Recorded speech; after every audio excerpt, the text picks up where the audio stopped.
오늘은 복된 날입니다. 예배 중에 세례식과 공적 신앙 고백이 있습니다.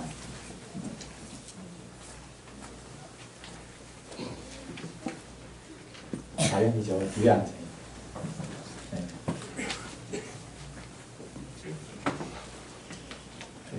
우리 민영 학생은 언약의 가정에서 태어나지 않았기 때문에 유아 세례를 받지 못해서 이제는 본인의 입으로 예수 그리스도를 이제 시인하면서 이제 세례에 참여하게 됩니다. 우리 가영 학생은 언약 가정에서 태어나서 유아 세례를 받았습니다.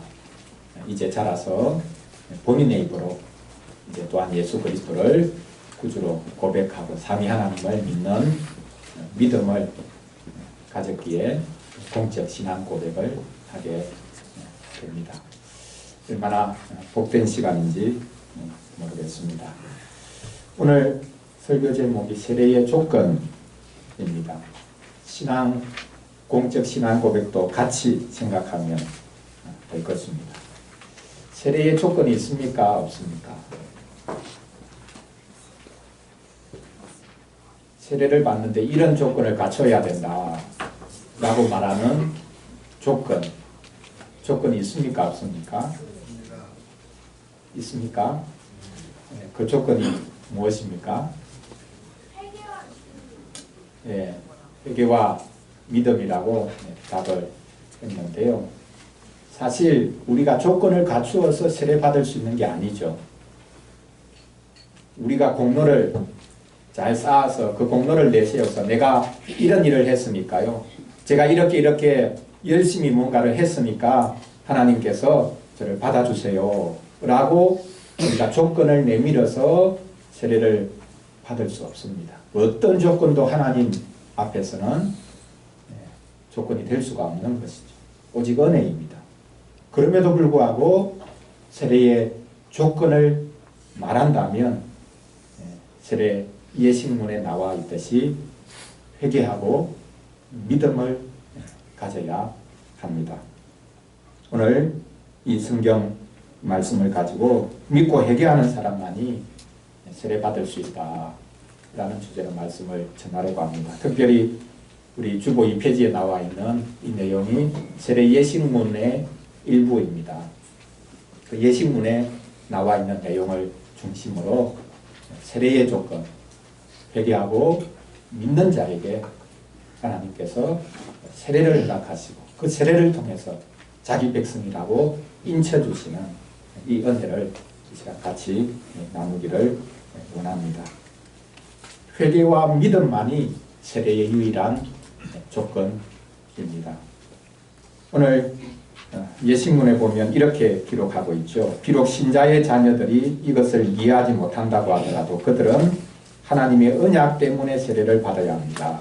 그러나 어른의 경우에는 그들이 자기의 죄를 깨닫고 회개하고 그리스도에 대한 신앙을 고백하지 않으면 세례를 받을 수 없습니다. 여기 두 경우가 나옵니다. 하나는 신자의 자녀, 신자의 가정에서 태어나서 언약의 가정에서 태어난 그 자녀는 그가 이해하지 못한다 할지라도 언약의 백성이라는 표를 가져야 되는데 그것이 유아 세례입니다. 그러나 언약의 자녀가 되지 못한 경우에는 자라서 본인이 예수님을 믿게 되었을 때 성인의 경우에는 이제 분명한 고백을 할 수 있어야 된다라고 말씀하고 있습니다. 그것이 바로 회개하는 것과 그리스도에 대한 신앙을 고백하는 것입니다. 자기의 죄를 깨닫고 회개하고 그리스도에 대한 신앙을 고백하지 않으면 세례를 받을 수가 없다. 어떤 예배도 여기에서는 있을 수 없다고 말씀하고 있습니다. 사도행전 2장 38절에서 사도 베드로가 설교하면서 말한 것이 바로 이것입니다. 너희가 회개하여 각각 예수 그리스도의 이름으로 세례를 받고 죄사함을 얻으라. 그리하면 성령을 선물로 받으리니 너희가 회개하라 라고 말씀하고 있습니다. 회개가 무엇입니까? 회개는 내가 죄인이라는 것을 아는 것입니다. 세상에 많은 사람들이 죄를 짓습니다. 나도 죄를 지었습니다. 그런데 하나님 앞에서 보니 나는 다른 사람보다 훨씬 심각한 죄인이다. 사형 선고를 받은 살인죄를 지은 사람보다 내가 훨씬 더 죄인이구나 라는 것을 깨닫는 것이 회개입니다. 나도 죄를 지었지. 그러나 나보다 죄인이 더 많지. 나는 그래도 착하게 살려고 애를 썼는데 이것이 회개가 아니죠. 내가 죄인입니다. 어떤 사람보다 심각한 죄인입니다. 이 세상의 가장 악한 죄인보다 저는 더 악한 죄인입니다. 착하게 살려고도 애를 쓰고 나름대로 노력을 했지만 하나님 앞에서 보니 하나님을 떠나서 내 생각대로 내 뜻대로 살려고 한 저는 어떤 사람보다 죄인입니다. 하나님께서 딱 한 사람 죄인을 찍어내신다면 그 사람은 바로 저입니다. 이것이 회개입니다. 뭐 잘못한 사람들 많이 있고 나도 그 중에 한 사람이다. 그렇게 생각하는 정도가 아니죠. 자신이 누구냐, 내가 누구냐, 한마디로 말하면 나는 죄인입니다. 이것이 회개입니다. 그러나 이 회개는 이 죄인이라고 고백하는 것은 그냥 되는 것이 아니죠. 사실 그리스도를 믿는 믿음이 있어야 자신이 죄인이라는 것을 알게 됩니다. 그래서 우리가 두 가지 지식을 가져야 됩니다. 하나는 내가 죄인이라고 하는 사실을 아는 지식. 그리고 하나는 예수 그리스도, 그분이 유일한 원자시다 라는 것을 아는 지식. 이 두 가지가 연결이 되어 있습니다. 그리스도를 알 때 나를 알 수 있고 나를 아니까 그리스도를 붙잡게 되는 것이죠. 그래서 회개와 믿음은 동전의 양면인 것입니다. 믿음은 회개하는 믿음입니다. 회개는 그리스도를 믿는 것입니다. 이렇게 회개하고 믿음을 가져야만이 세례를 받을 수 있다. 공적신앙고백도 마찬가지입니다. 유아세례 받았는데 나이가 됐으니까 그냥 공적신앙고백 입교하는 자리에 서는 것이 아니라 내가 죄인이라는 것을 비로소 알게 되었고 그리스도만이 나의 유일한 구원자시구나 라는 것을 알게 되었기 때문에 이제 제가 공적으로 신앙을 고백하겠습니다. 그리고 성찬에 참여하기를 원합니다.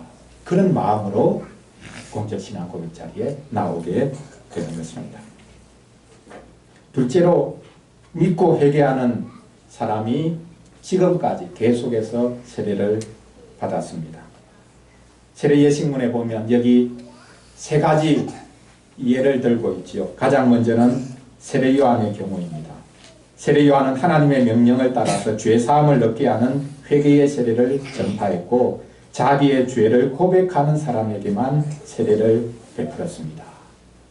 세례 요한이 회개하라 외쳤습니다. 천국이 가까이 왔다 외쳤습니다. 많은 사람들이 몰려옵니다. 그때에 회개의 표시를 구체적으로 내어밀라고 요구를 합니다. 세리들에게는요, 여러분들이 지금까지 로마로부터 예를 들면 1,000만 원 세금을 받아서 로마에 내라 그렇게 했다면 2,000만 원을 걷어서 1,000만 원은 로마에 바치고 1,000만 원은 인마이 포켓 자기 호주머니에 넣었는데 여러분 호주머니에 넣었던 인마이 포켓 한 그 1,000만 원 내놔야 됩니다. 그것이 회개입니다 라고 세리들에게 말을 하고 그렇게 해서 회개하는 자들에게 요단강에서 세례를 베풀었습니다. 군인들에게 말했습니다. 여러분이 사람들을 억압하지 마십시오. 폭력으로 다루지 마십시오. 정한 세금 요율 외에는 받지 말고 사람을 억압하지 말고 그렇게 하는 정표를 가지고 와야 세례를 받을 수 있습니다. 이렇게 회개한 구체적인 표시가 있을 때에 세례를 베풀었습니다. 왜냐하면 세례 요한의 세례는 죄사함을 얻게 하는 회개의 세례였기 때문입니다. 세례 요한을 이어서 예수님도 세례에 관해서 말씀을 하셨죠. 우리 주 예수 그리스도께서도 사도들에게 가서 모든 족속으로 제자를 삼아 아버지와 아들과 성령의 이름으로 세례를 주라 라고 명령하셨습니다. 그리고 또한 믿고 세례를 받는 사람은 구원을 얻을 것이다.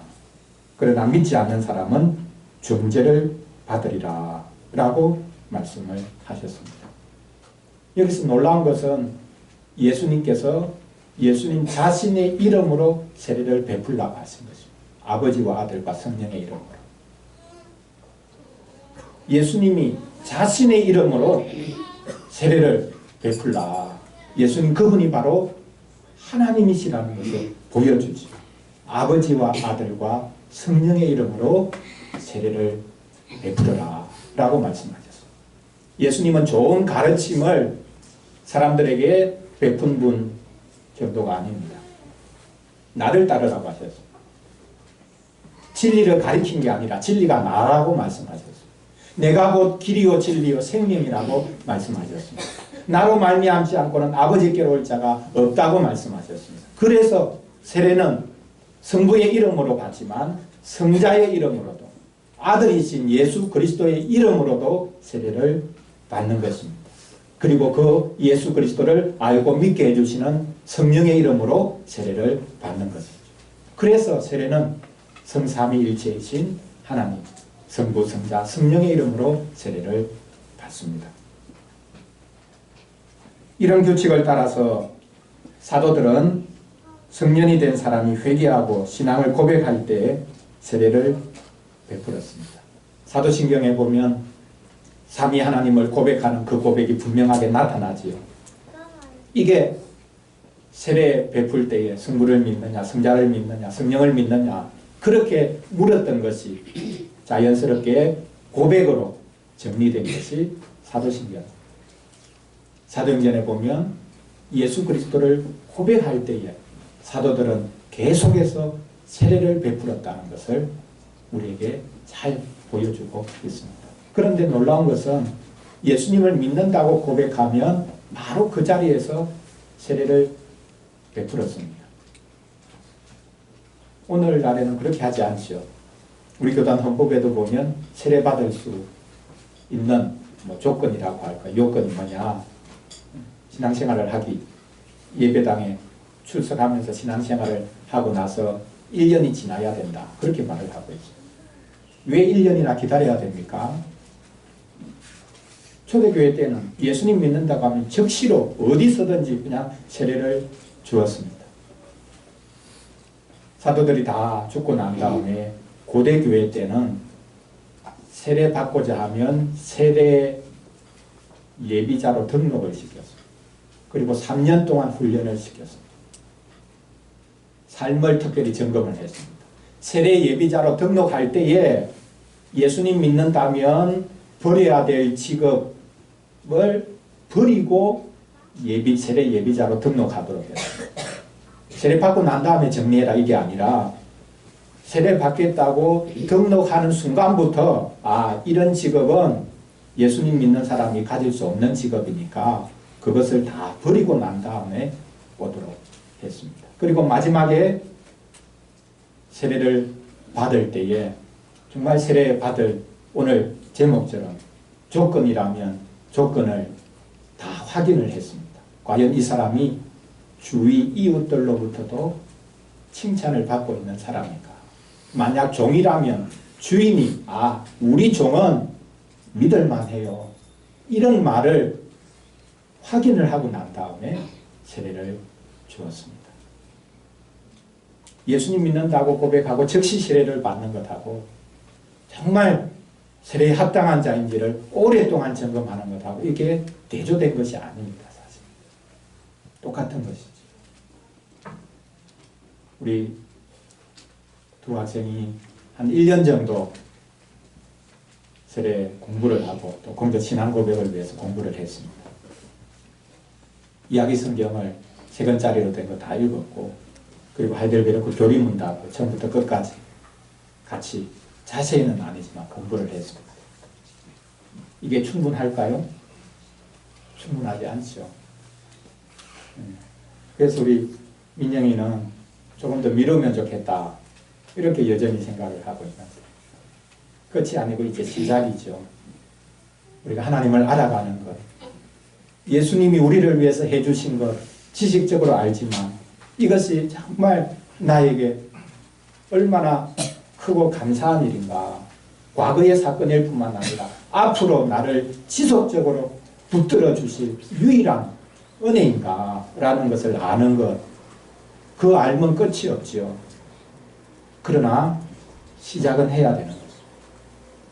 그래서 오늘 세례를 받고 또 공적 신앙 고백을 하게 됩니다. 마지막 세 번째로 개인적인 신앙 고백을 분명히 해야 할 것을 세례 예식문에서는 다음과 같이 언급하고 있습니다. 따라서 오늘날도 복음의 설교로 가르침을 받아서 거룩한 세례의 영광스러운 내용을 이해하고 자신의 믿음을 개인적인 신앙 고백으로 말할 수 있는 사람만이 세례를 받을 것입니다. 오늘날도 마찬가지라는 거죠. 세례받는 조건, 또 세례에 참여할 수 있는 것, 그것은 항상 똑같았고 지금도 마찬가지라는 것입니다. 그것은 개인적으로 신앙 고백을 할 수 있어야 된다라고 말씀하고 있습니다. 선교사들이 예를 들면 아프리카 같은 경우에 예전에 선교사로 간 분들은 그 부족 단위로 있었으니까 그 부족장에게 복음을 전했습니다. 그 부족장이 믿으면 내가 예수님 믿었으니까 우리 다 예수님 믿어야 된다. 그렇게 부족 전체가 예수님을 믿게 되니까 한 사람에게만 복음 전하면 되는 겁니다. 부족원들은 뭘 믿는지도 모르고 그냥 믿는 겁니다. 집단적으로 어떤 집단에 속해서 내가 구원받는다. 이런 게 없죠. 개인적인 것입니다. 신앙은 개인주의적인 것이다. 그렇게 말해서는 안 됩니다. 우리의 구원은 교회 안에서 이루어지죠. 함께 이루어가는 구원이죠. 혼자 산속에 들어가서 깨달음을 얻어서 돌을 깨치고 그렇게 해서 구원받는 게 아닙니다. 우리의 구원은 교회 안에서 함께 이루어갑니다. 그럼에도 불구하고 각 개인이 분명하게 고백을 할 수 있어야 됩니다. 성경에 보니까 그런 이야기가 있었디다. 이게 개인적인 고백이 아니죠. 성경에서 말씀하고 있는 것을 제가 믿습니다. 이게 고백입니다. 우리 부모님이 그렇게 믿던데요. 이게 고백이 아니죠. 우리 부모님이 믿고 있는 바를 이제 저도 동일하게 믿습니다. 예전에는 왜 저런 걸 믿어 생각했는데 부모님이 믿고 있는 바를 나도 동일하게 믿습니다. 이게 고백입니다. 그리고 오늘 우리가 읽었던 로마서 10장 말씀에 보면 마음으로 믿어서 의에 이르고 입으로 시인해서 구원을 받는다고 했죠. 마음으로 믿는 것이 입으로 시인하는 것으로 나타나야 된다라는 것을 말씀하고 있습니다. 오늘 우리 많은 증인 앞에서 세례를 받고 공적 신앙 고백을 합니다. 이게 시인입니다. 나는 마음으로 믿어. 현대인들은 다 마음으로는 무엇이든지 믿습니다. 하나님도 믿고요. 돈도 믿고요. 종교인이 아닌 사람도 무언가를 다 믿습니다. 마음으로는 뭔가를 의지하는 게 있습니다. 그게 신앙이 아니죠. 그게 고백이 아니죠. 입으로 분명하게 말을 할 수 있어야 되죠. 그리고 그것을 공적으로 사람들 앞에서 나는 예수님 믿는 사람이다. 말을 할 수 있는 것. 이것이 시인입니다. 법정 앞에서 우리가 선서하면서 내가 보고 들은 것을 정확하게 말하겠습니다. 라고 하듯이 누구 앞에서도 일부러 막 따라다니면서 나 예수님 믿어요 막 이렇게 말할 필요는 없겠지만 어떤 상황 속에서 어떤 결정을 할 때에 사람들이 요구할 때에 나는 예수님을 믿습니다. 그래서 나는 이렇게 해야 됩니다. 나는 이것은 할 수 없습니다. 그렇게 분명하게 말할 수 있는 것, 시인할 수 있는 것, 그것이 믿음이라고 말씀하고 있습니다. 사랑하는 성도 여러분, 오늘 참으로 복된 날입니다. 회개하고 예수 그리스도를 믿는 믿음으로 세례받는 이가 있고 또 유아 세례에서 언약의 자녀라는 인을 받은 이가 이제는 공적으로 신앙을 고백하는 놀라운 복을 누리게 되었습니다. 우리 민영 학생이 아직 마음속에 여러 가지 많은 생각, 또 세례 고백문 발표할 때 정말 여러분 들으시게 될 텐데, 지난주에 제가 그렇게 이야기를 했습니다. 우리 청년들 중에서 예수님을 믿는데 진짜 이상하다 생각되는 사람이 있냐? 그러면 안 믿어도 되고, 그렇게 좀 이상한 것 같지 않고 참 정상적인 것 같다. 그러면 세례받아도 되지 않겠냐. 저 사람들과 똑같이 내가 이상한 사람이 되겠다 싶으면 세례받으면 안 되죠. 우리 교인들 가운데 진짜 이상한 사람들이 있으면 세례받으면 안 됩니다. 나도 그 사람처럼 될 수 있습니까? 그러나 우리 교인들 보니까, 원생명교회 교인들, 청년들 보니까 좀 정상적으로 생활하는 사람들이다. 그 생각이 들면 세례받을 수 있지 않겠냐. 가장 좀 소극적인 의미에서 그렇게 말했습니다. 제가 군목으로 있을 때 한 군종병, 수색대 군종병이었는데요. 이 친구가 이런 이야기를 했습니다. 이제 선임병인데 너무 괴롭히고, 특별히 이제 군종병이니까 더 괴롭히고, 그렇게 했던 선임병인데 제대하기 전에 자기한테 조용히 찾아와서 이야기를 했답니다. 내가 군생활하면서 너를 지금까지 쭉 지켜봤는데 아무리 생각해도 너는 정상이야. 그런데 예수님을 믿어. 정상인이 예수님을 믿을 수 있구나. 자기가 그때 알았다는 겁니다. 예수님 믿으면 이상한 사람들 되는 거라고 생각했는데, 이상한 사람들만 예수님 믿는다고 생각했는데, 같이 24시간 한 네모반에서 생활하니까요. 아무리 생각해도 이 친구는 정상이라는 겁니다. 그런데 정상인이 예수님을 믿는다? 그것도 가능하구나. 그래서 자기도 제대하면 교회를 한번 찾아가 봐야 되겠다. 그런 이야기를 했다. 신앙인이 정상인이 돼야 되지. 아니, 세례받은 사람이 정상인이 되고 가면 갈수록 사람다운 사람이 된다. 세례받아야만이 진짜 사람다운 사람이 된다. 이것을 우리가 이 땅에 보여주기 위해서 살고 있는 것이죠. 하나님께서 그래서 우리에게 세례를 주신 겁니다. 세례받은 사람 봐라. 사람다운 사람이 여기 있다. 그래서 우리를 죄에 대해서 죽고 의에 대해서, 하나님에 대해서 살아난 사람으로 만들어주시기 위해서 세례를 베풀어 주시는 것입니다. 또 공적 신앙 고백을 하게 하시는 것입니다. 오늘 세례받고 공적 신앙 고백을 하면서 사람다운 사람으로 그렇게 살아갈 수 있는 복을 누릴 수 있기를 간절히 바랍니다. 하나님께서 함께 하실 것입니다. 이 시간 우리 세례와 신앙 고백 하도록 하겠습니다. 우리 먼저